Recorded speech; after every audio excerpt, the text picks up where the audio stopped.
নমস্কাৰ, মোৰ নাম সুমিত শৰ্মা। পুনৰ এটি ভিডিঅ' লৈ আপোনালোকক সকলোকে স্বাগতম জনাইছো। আৰু আজি মই আপোনালোকৰ মাজত কথা পাতিম যে 18 বছৰৰ তলৰ শিশুসকলৰ সজাগ কৰি ৰাখিবৰ কাৰণে আমি কোনকেইটা অভ্যাস কৰিব নালাগে।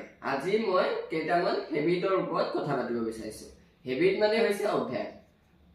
এতিয়া জানো আহক।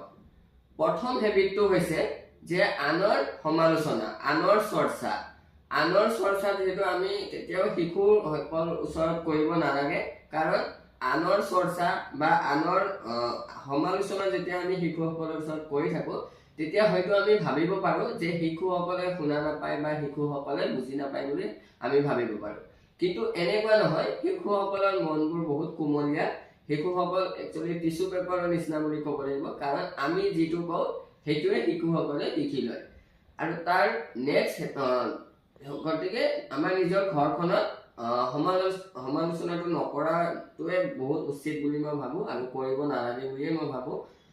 তাৰ নেক্সট হেবিটটো হৈছে যে শিশুসকলক যে আমি কৈ থাকোঁ যে মোবাইল ইমান নচলাবা, মোবাইল চলালে বেয়া।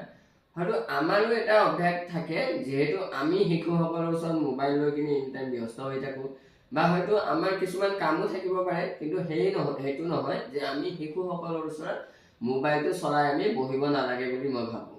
কাৰণ আমি নিজে যদি মোবাইলটো লৈ কিনে এনিটাইম আমি শিশুসকলৰ ওচৰত বহি থাকোঁ, বা আমি মোবাইলটো লৈ চিনেমা এখন চাই থাকোঁ, বা আমি বিভিন্ন ধৰণৰ অনলাইন শ্বপিং বা বিভিন্ন ধৰণৰ আমি মোবাইলতে ইউজ কৰি থাকোঁ শিশুসকলৰ ওচৰত, তেতিয়া মানে কি হয়, শিশুসকলক যেতিয়া আমি মোবাইলৰ বিষয়ে কথা ক'বলৈ যাওঁ, তেতিয়া শিশুসকলৰ এটা মনত ভাৱ আহি যায় যে আমাৰ ঘৰত যদি অভিভাৱকে কৰে, তেতিয়াহ'লে মইনো কিয় চলাব নোৱাৰিম মোবাইলটো।